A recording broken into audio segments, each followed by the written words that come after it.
All right, so we're going to go over a couple watercolor techniques, one of them being the salt resist technique. I use the salt resist technique when I would like to achieve a texture, sort of like you see here. The salt reacts to the water by pulling and pushing the water as well as the pigment of the watercolor paint along with it. So you get these really interesting designs that might remind you of the way roads look after they're salted, if you live in a place that gets a lot of snow and ice.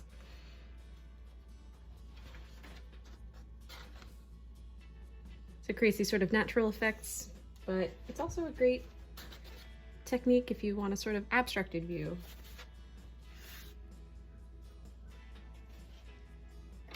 So to get started, we have some watercolor brushes, really any size that you like to work in, some fresh clean water for your brushes and your paint, some table salt.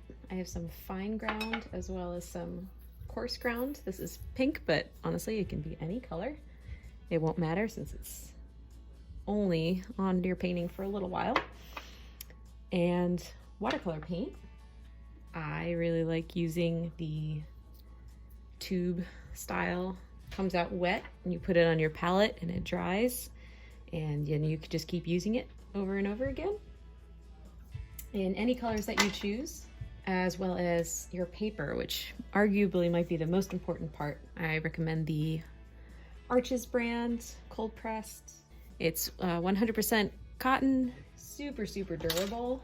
It's not going to really tear or warp as easily. So to get started, I'm going to use a mixture of a wet on wet technique, meaning I will get the paper wet with clean water.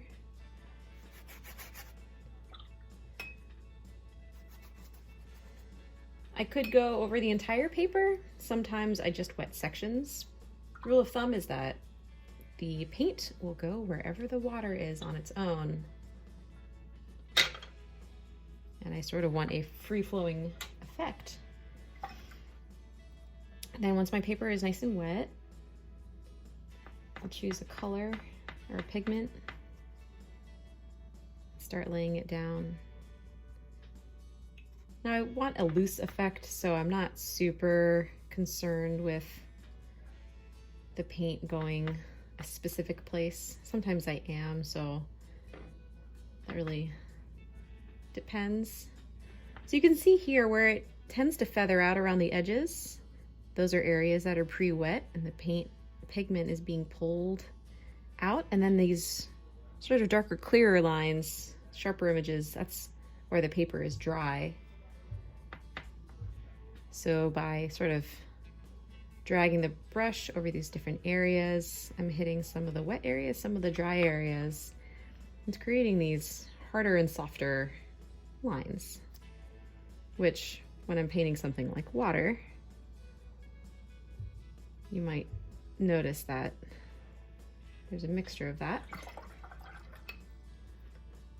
Now I'm not necessarily trying to paint water, so this is going to be more of an abstracted piece. So I'm going to add some different colors here. I'm sort of dipping it into some already colored spots, and you can see how the pigment is now being pulled in and mixing with the blue that's already down.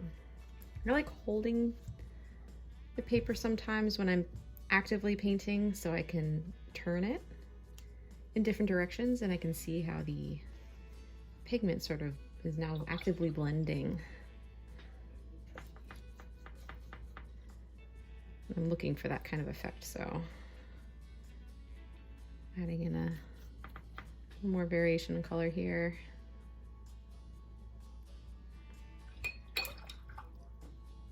Now watercolor paint tends to lighten as it dries,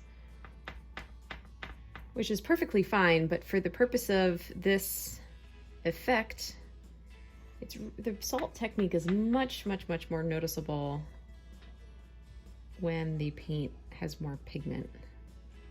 And by that I mean just a thicker sort of application, as it were, of the pigment on the paper is going to show the effects of the salt a little bit more. So areas that are lighter just won't show up as well. And I'm gonna get a little more coverage here. All right, so I'm pretty happy with how this is. You can see these colors are already blending quite a good deal. I might go in and add maybe another little bit here.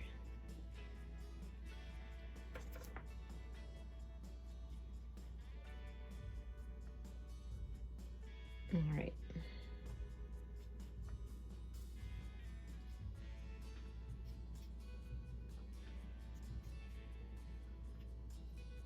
All right, I'm pretty happy with that. So next up, I'm gonna take my salt. While the paper is good and wet, you wanna work kind of quickly. I'm gonna sprinkle the salt grains where I want them to create that effect in the painting.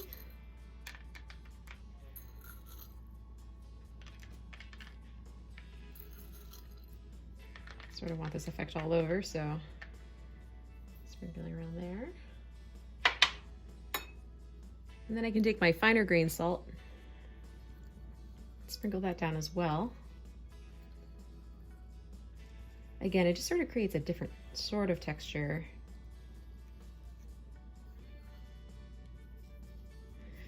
As you can see, the paint is already beginning to dry and kind of pull away from certain areas of the painting and towards others. You can see sort of the darker edges around some of the big salt grains. Some others I'm seeing a little less of, so I'm gonna just very carefully add a little bit of paint pigment. My goal is to make the results a little bit more noticeable in some of the drier areas, but I don't want to pick up the salt with the brush. I want the salt to stay on the paper for now while it's drying.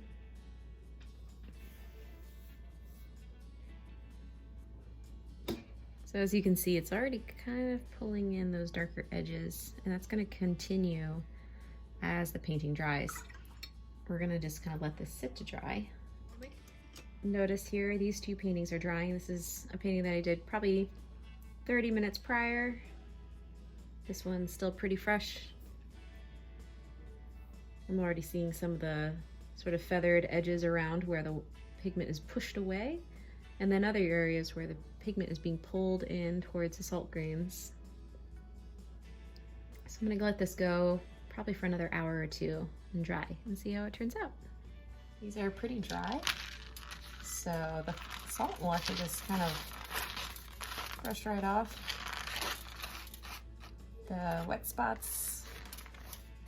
Some areas are still a little bit wet, so I'll let those hang on a little longer. Usually the finer salt takes a little longer to dry.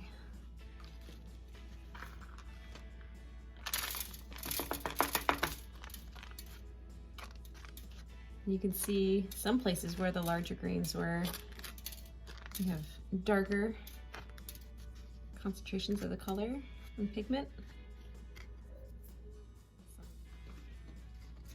And from here I could either go over with more details to make it look more like water, more realistic, or maybe I want to keep it kind of abstract. And there we go.